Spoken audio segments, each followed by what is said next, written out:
आप देख रहे हैं आज तक, आपके साथ मैं हूं अंजना ओम कश्यप। एक शहर कलकत्ता और उससे जुड़ी है सिनेमा के शहंशाह की गहरी यादें।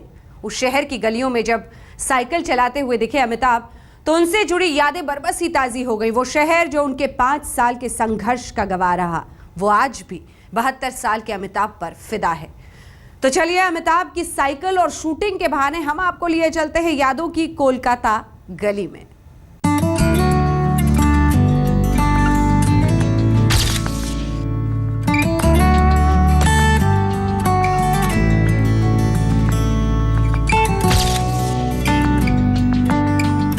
कोलकाता की सड़कों पर जैसे साइकिल नहीं, पुरानी यादों के पहिए पर सवार हूं अमिताभ बच्चन। अमिताभ की साइकिल कोलकाता के भीड़ भाड़ वाले बाजारों में गुजरी, पुराने शहर से जुड़ी यादों की पुरानी गलियों से गुजरती रही। सीन फिल्म की शूटिंग का है, लिहाजा अपने चहेते स्टार को देखने हर जगह भीड़ उमड़ पड़ी।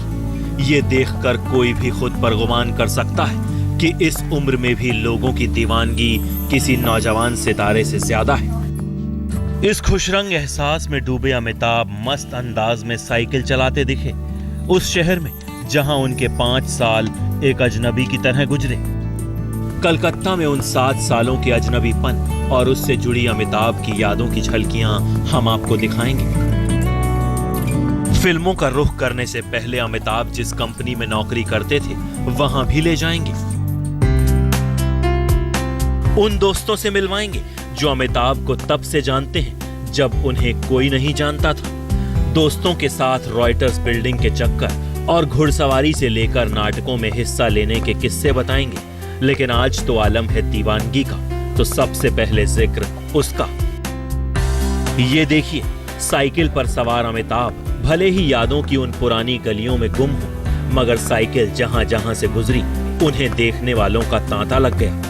अमिताभ के साथ फिल्म में दीपिका पादुकोण भी हैं और इरफान खान भी, लेकिन सबको झलक चाहिए थी अपने प्यारे अमिताभ की।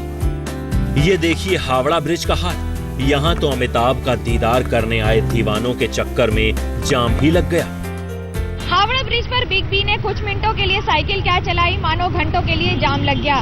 इस पूरे प्रकरण में कड़ी सुरक्षा व्यवस्था थी और साथ में थे इरफान खान और दीपिका पादुकोण। लेकिन सैकड़ों लोगों की नजर अगर किसी पर टिकी थी तो अपने दामाद अमिताभ बच्चन पर, जिन्होंने लोगों से मुलाकात तक करने में झिझक नहीं की। पूरे बंगाल में अमिताभ के चाहने वाले उन्हें दामाद जी का भी दर्जा देते हैं। वजह है जया बच्चन से शादी। जया हालांकि बंगाल की बजाय मध्य प्रदेश में पली बढ़ी है। 60-70 के दशक में कुछ फिल्मों की शूटिंग को छोड़कर कोलकाता से जया की यादों का कोई हिस्सा नहीं जुड़ा, लेकिन बांग्ला मूल की होने के कारण यहाँ उन्हें बेटी की तरह माना जाता है और इस नाते अमिताभ को इज्जत बख्शी जाती है, एक दामाद की तरह। इस नाते कहें तो अपनी ससुराल में साइकिल चलाते हुए पहली बार दिखे अमिताभ, और इस रूप में उन्हें देख ससुराल वालों की खुशी का तो कोई ठिकाना ही नहीं रहा। ये हमारे कलकत्ता वासियों के लिए सबसे खुशी की बात है और वैसे वे हमारे कलकत्ता के दामाद भी हैं, इसीलिए हमें और भी गर्व होता है कि ऐसा समय वो हम लोगों को बार बार दे कलकत्ता के लिए, तो हम लोग इसके लिए बहुत आभारी होंगे। कोलकाता और अमिताभ का रिश्ता तो पुख्ता हो गया।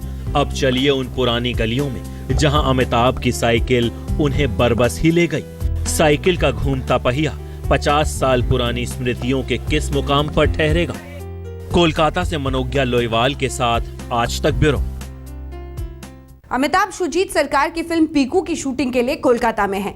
फिल्म में अमिताभ अपनी उम्र के बुजुर्ग का रोल कर रहे हैं और जैसा कि शूटिंग के दौरान उनका गेटअप नजर आ रहा है, वो बुजुर्ग अपनी जिंदगी के आखिरी दौर में है, अकेला मगर अपनी धुन में मस्त, साइकिल चलाते हुए, कान में ईयरफोन लगाकर गाने का आनंद लेते हुए। ये तो अमिताभ का किरदार है, मगर इससे जुड़े शहर की यादें कुछ और है।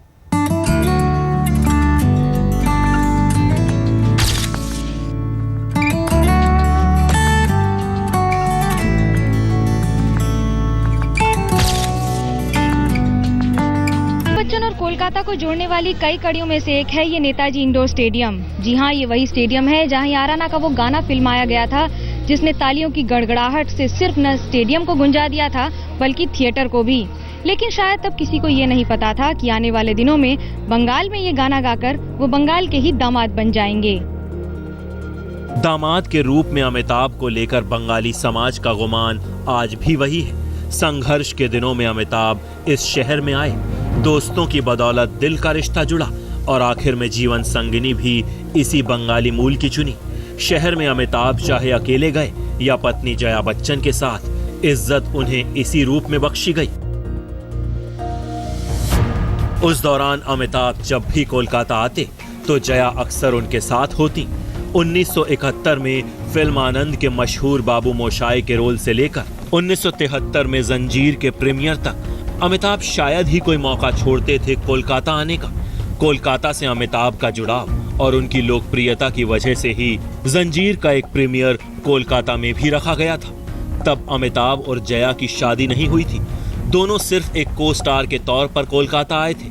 तब जया बच्चन भी अमिताभ के शहर से लगाव और यहाँ बाबू मोशाय के तौर पर बनी उनकी पुख्ता पहचान देखकर दंग थी। ये वो पहचान थी जो तब अमिताभ की मुंबई में भी नहीं बनी थी। और सच तो ये है कि मुंबई जाकर बतौर अभिनेता अमिताभ की जो पहचान बनी, उसकी शुरुआत तब के कोलकाता से ही होती है। 60 के दशक में अमिताभ नौकरी करते हुए थिएटर से जुड़े थे। अभिनय की दुनिया में हाथ आजमाने का आइडिया उन्हें यहीं से मिला। यूँ तो अमिताभ बच्चन और कोलकाता से जुड़ी सैकड़ों फिल्में हैं और सैकड़ों तस्वीरें हैं, लेकिन एक तस्वीर खास है। ये वो तस्वीर है जो उनके भाई अजिताभ ने खींची थी विक्टोरिया मेमोरियल के सामने, और उस तस्वीर को भेजा था मुंबई अपने भाई को एक बड़ा किरदार में देखने के लिए, या यूँ कहें एक बड़ा एक्टर देखने के लिए। उस तस्वीर में भले ही अमिताभ बच्चन और विक्टोरिया मेमोरियल आज भी सामान्य हो, लेकिन अगर कुछ उस तस्वीर में खास था तो वो था भाई का ढेर सारा प्यार और दुआएं।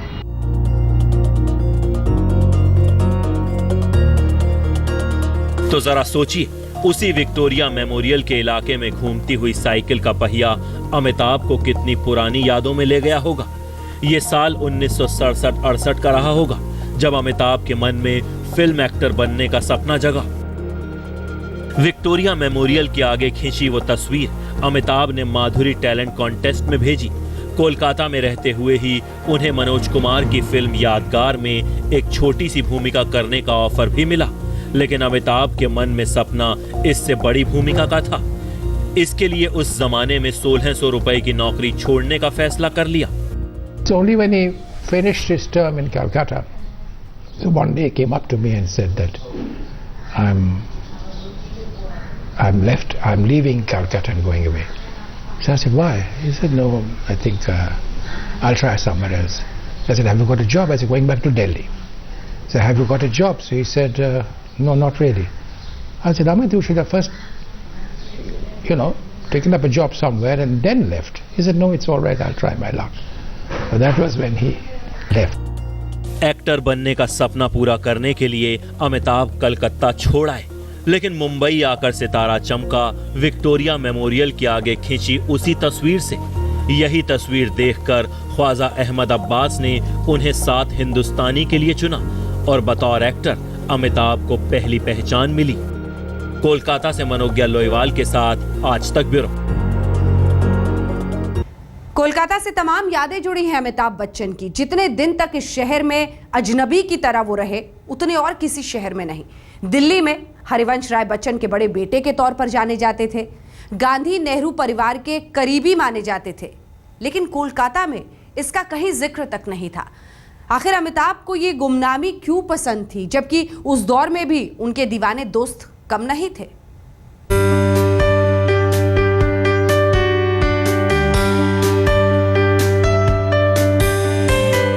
कलकत्ता की गलियों में साइकिल चलाते हुए अमिताभ को यह फिल्म जरूर याद आई होगी, क्योंकि यह फिल्म सिर्फ उनके तेवर भरी अदाकारी से नहीं जुड़ी, बल्कि उन दिनों की नौकरी से भी जुड़ी है जब अमिताभ को कोई नहीं जानता था। तब खुद अमिताभ भी यह तय नहीं कर पाए थे कि उन्हें कलकत्ता की कोल माइंस कंपनियों में काम करना है या फिर जीवन की राह कुछ और चुननी है। नौकरी की तलाश में अमिताभ 1963 में कलकत्ता आए थे। तब उन्हें पहली नौकरी एक कोल माइंस कंपनी में मिली। पगार थी 470 रुपए। इसके बाद ब्लैकर्स और बर्ड एंड कंपनी जैसी कई कोल माइंस कंपनियों में काम किया। उनमें से कुछ कंपनियां आज भी हैं, जैसे कि बर्ड एंड कंपनी, जहां लोग आज भी ये गर्व से बताते हैं कि अमिताभ बच्चन यहां काम किया करते थे। पहला जो आदमी रहता था कि वो भी बोला हम लोग को कि यहाँ पर बर्ड कंपनी में काम करते थे, कोल डिपार्टमेंट था। बेसी दिन यहाँ पर बर्ड कंपनी में किया ना, यहाँ से ट्रांसपोर्ट होके कोयलाड़ी चल गई है। नवंबर 1968 में जब अमिताभ ने नौकरी छोड़ी तब उनकी तनख्वाह थी 1640। उस जमाने में ये रकम काफी हुआ करती थी। इसका अंदाजा आप इसी बात से लगा सकते हैं कि 1 साल बाद जब अमिताभ को 7 हिंदुस्तानी फिल्म मिली तब उनका कॉन्ट्रैक्ट पूरी फिल्म के लिए 5000 रुपए का था। इतने पैसे में एक फिल्म कलाकार की जिंदगी मुश्किल होगी, लेकिन कलकत्ता में 1600 रुपए की पगार के साथ बंगला और गाड़ी भी मिली थी अमिताभ को। यारों दोस्तों और थिएटर से बढ़ते जुड़ाव के बीच ऐशो आराम की जिंदगी बीत रही थी अमिताभ की। लेकिन इन सब के बीच भी अमिताभ ने कभी अपनी पहचान या नेहरू गांधी परिवार के करीबी होने का रौब नहीं दिखाया। यहाँ तक कि 1968 में जब राजीव गांधी की शादी में शरीक होने के लिए 7 दिन की छुट्टी मांगी तो भी पूरी बात अपने सीनियर को झिझकते हुए बताई। So I said, fine, but we have to take 7 days off for a friend's wedding. So he said yes. So I said, who is this friend of yours? So he said, Rajiv Gandhi. So I said, come on, Amit, you're putting a fast one on me. He said, no, believe me, I'm a family friend of theirs and all that. I said, I don't believe you, but I will believe you, provided Rajiv, in his own handwriting, sends me a thank you letter. Sudeep Bhattacharya आज भी याद करते हैं जब उन्हें राजीव गांधी के हाथ लिखा हुआ लेटर मिला तब उन्हें अमिताभ के बड़प्पन और धीर गंभीर स्वभाव पर और भी ज्यादा गर्व महसूस हुआ। लेकिन इसी साल अमिताभ ने कलकत्ता छोड़ने का फैसला लिया, लिहाजा दोस्तों के लिए यह झटका भी था। कोलकाता में मनोज्ञा लोईवाल के साथ आज तक ब्यूरो।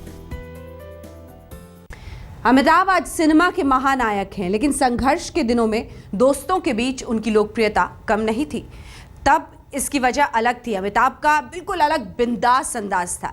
देखिए यारों की महफिल में कैसे झूम झूम कर गाया करते थे अमिताभ बच्चन। साइकिल पर घूमते घूमते अमिताभ कलकत्ता में बिताए उन दिनों में भी गुम हुए होंगे जब यारों दोस्तों के साथ महफिलें जमा करती थी और अमिताभ ढोलक की ताल पर बड़े चाव से ये गीत गाया करते थे। ये गाना उस जमाने से ही अमिताभ का पसंदीदा रहा है। 1980 में फिल्म लावारिस के सेट पर भी अमिताभ ये गीत फुर्सत के वक्त में गाया करते थे। उनके गाने के मस्त अंदाज को देखते हुए ही डायरेक्टर प्रकाश मेहरा ने फिल्म में ये गाना रखा, वो भी अमिताभ की आवाज में गवाकर।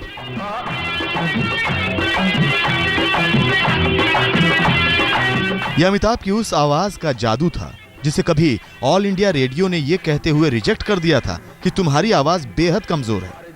लेकिन कोलकाता में रहते हुए यह आवाज न सिर्फ निखरी बल्कि अमिताभ की आवाज में यारों दोस्तों की तरफ से ऐसे गीतों की फरमाइश बढ़ती गई। कोलकाता में रहते हुए जब थिएटर से जुड़े तो अभिनय के साथ आवाज में अदायगी पैदा हुई।